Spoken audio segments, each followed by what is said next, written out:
So, hello students, welcome back to the Boards 2026 series of question solving. So, there are two questions 23 and 24, which came in 24 and 24 2024 board exam.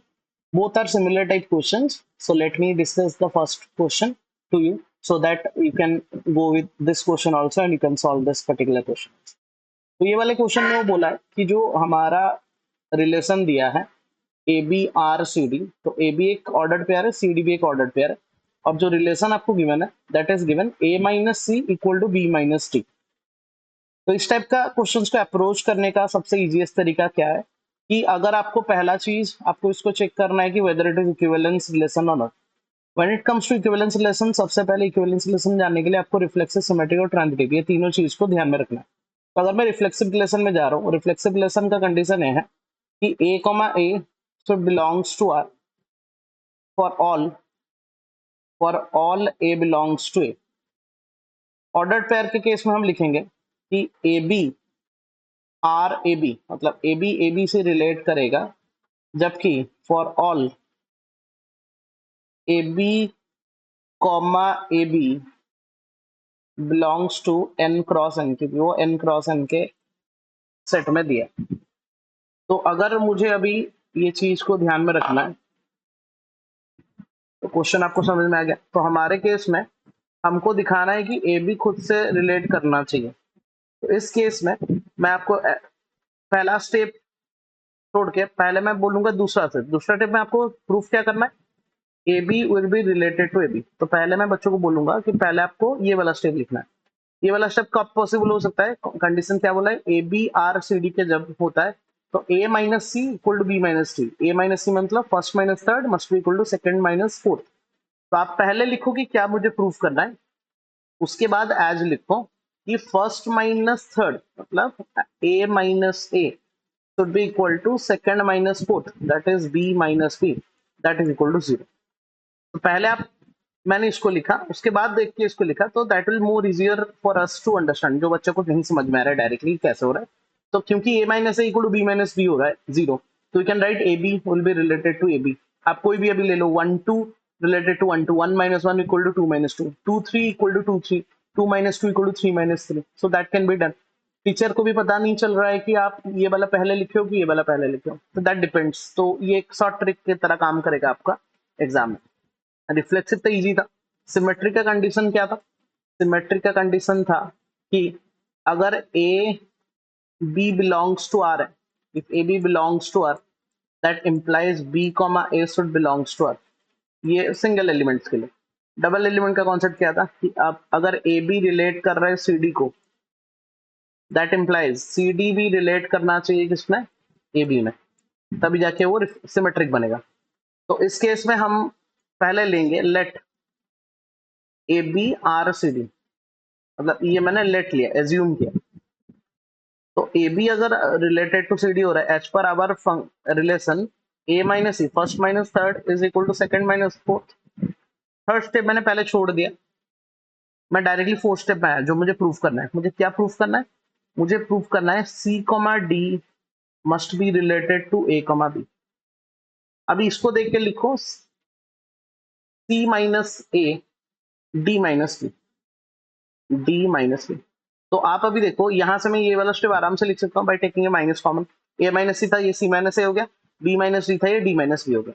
तो हमने लिया था ये वाला, हमने assume कर दिया, प्रूफ करके दिखा दिया ये वाला। तो अगेन जो बच्चों को कंफ्यूजन हो रहा है कि ये स्टेप से ये स्टेप कैसे सोचेंगे, आप सेकंड स्टेप से फोर्थ स्टेप इजीली सोच सकते हो, फोर्थ से थर्ड कर सकते हो, तो इसमें गलती होने का चांसेस बहुत कम हो जाएगा। तो ये चीज किसको दिखा रहा है, सिमेट्रिक रिलेशन को दिखा रहा है। Most importantly the last step which is transitive relation. Transitive relation का कंडीशन क्या था, अगर आप ध्यान से देखोगे, अगर एलिमेंट्स के थ्रू हम लेंगे कि A comma B belongs to R, B comma C भी आर को बिलोंग करना चाहिए, दैट इम्प्लाइज जनरल। इसका दो कंडीशन होता है, एक नॉर्मल एक स्पेशल, बट हम नॉर्मल का वाला यूज करेंगे। और अगर मैं ऑर्डर्ड पेयर के फॉर्म में ले रहा हूँ तो A B must be related to C D होना चाहिए, और C D must be related to E F होना चाहिए। ई एफ और एक ऑर्डर्ड पेयर है। तो आपको दिखाना है कि जो ए बी ऑर्डर्ड पेयर, पहला वाला ऑर्डर्ड पेयर है, वो किससे रिलेट करना चाहिए, ई कॉमा एफ से रिलेट करना चाहिए। ये हो गया आपका कंडीशन। अभी मैं स्टार्ट कर रहा हूँ बाय टेकिंग पहला वाला कंडीशन में ले रहा हूँ और दूसरा वाला कंडीशन ले रहा हूँ। अगर मैं ले रहा हूँ कि ए बी रिलेट कर रहा है सी डी से, if A B related to C D according to our relation, what you can say, a minus c must be equal to b minus 2. Let it be equation number 1. इसको मैं equation number 1 में रख रहा हूँ। अगर second वाला मैं ले रहा हूँ कि C D must be related to F, ये भी हमने एज्यूम किया।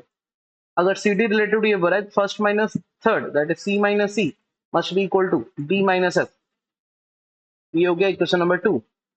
अभी अगर इक्वेशन नंबर 1 और इक्वेशन नंबर 2 को मैं ऐड कर रहा हूँ, क्यों ऐड करूंगा? क्योंकि अगर मैं ऐड कर रहा हूँ तो मुझे क्या मिल जा रहा है?